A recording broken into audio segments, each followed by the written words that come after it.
afternoon. This is Beaty-Coffey of the Ministry of Uncovered No More, which is the top book. This is a English Bible. My mother wrote in her pretty handwriting notes in it as my forgiveness journey of people who betrayed me in the end of their lives continues. This Bible brings me great comfort. This is the Gettysburg Address and other writings of Abraham Lincoln, which I'm about to read the Gettysburg Address because this is the State of the Union 2024 of President Joe Biden, who will remain president in the next 4 years. I don't give a fuck what this country's media and criminal political process gives us. Our last president was President Barack Obama, Michelle Obama being our dear First Lady. And now there is President Joe Biden with his dear First Lady. I don't recognize wickedness.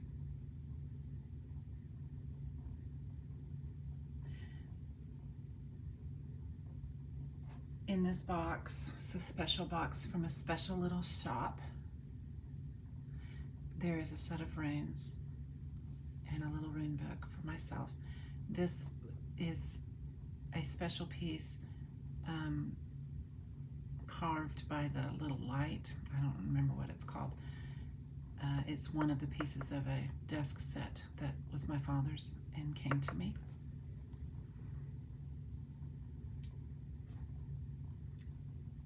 This is a gift. Inside this box, protect and cherish, give wings to fly, which is what I've tried to do. And the child who gave this to me knows that, regardless of the lies that were told about her mother.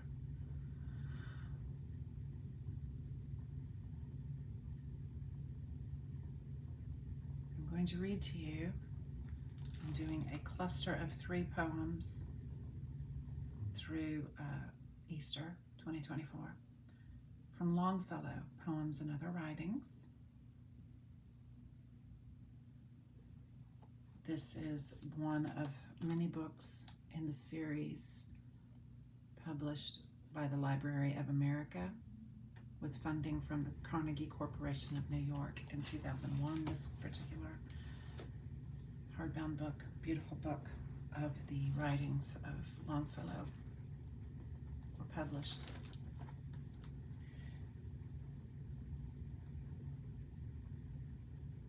I'm going to look up the word Elysian and put the meaning in my written work as I publish this poem. Resignation. There is no flock, however watched and tended, but one dead lamb is there.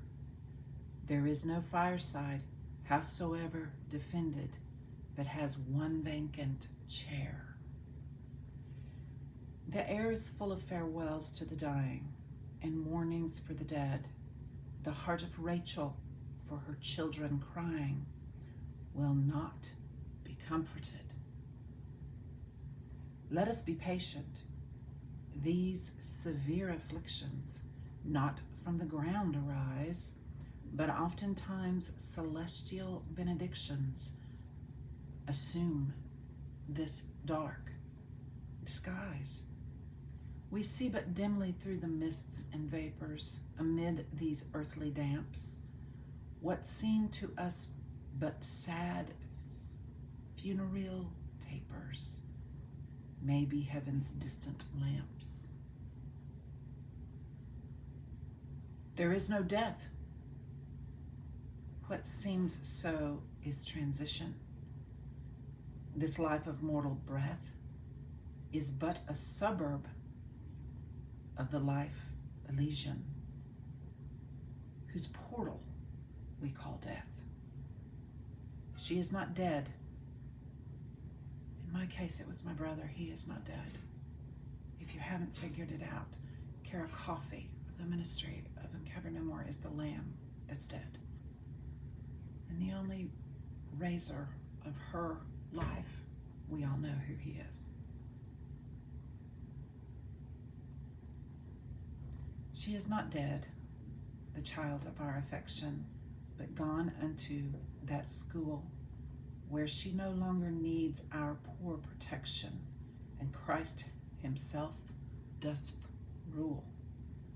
In that great cloister's stillness and seclusion, by guardian angels led, safe from temptation, safe from sin's pollution, she lives, whom we call dead. Day after day, we think what she's doing in those bright realms of air. Year after year, her tender steps pursuing, behold, her grown more fair. Thus do we walk with her and keep unbroken the bond which nature gives, thinking that our remembrance, though unspoken, may reach her where she lives. Not as a child shall we again behold her, for when with raptures wild in our embraces we again enfold her, she will not be a child, but a fair maiden in her father's mansion, clothed with celestial grace, and beautiful with all the soul's expansion, shall we behold her face.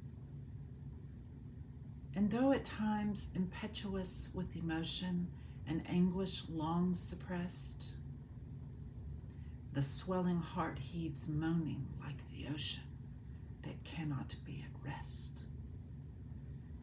We will be patient and assuage the feeling. We may not wholly stay, by silence sanctifying, not concealing the grief that must have way. In the Beatty life, it is my daughter Margaret Elizabeth, born on my mother-in-law's birthday, who is the child lost to me. In the Beaty-Coffey family, it was the mother who was lost.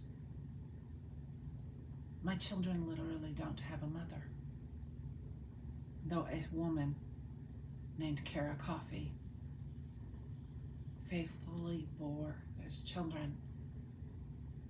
But they lost me in the fracas of war, still stripping out in America. And I am at times impetuous with emotion and anguish long suppressed. It isn't mental illness, it's immortality coming through the expression of a child, a mother, a father. We are we, and we are pretty much misunderstood 100% of our lives. My Uncle Paul was very much this, my dad to a large degree.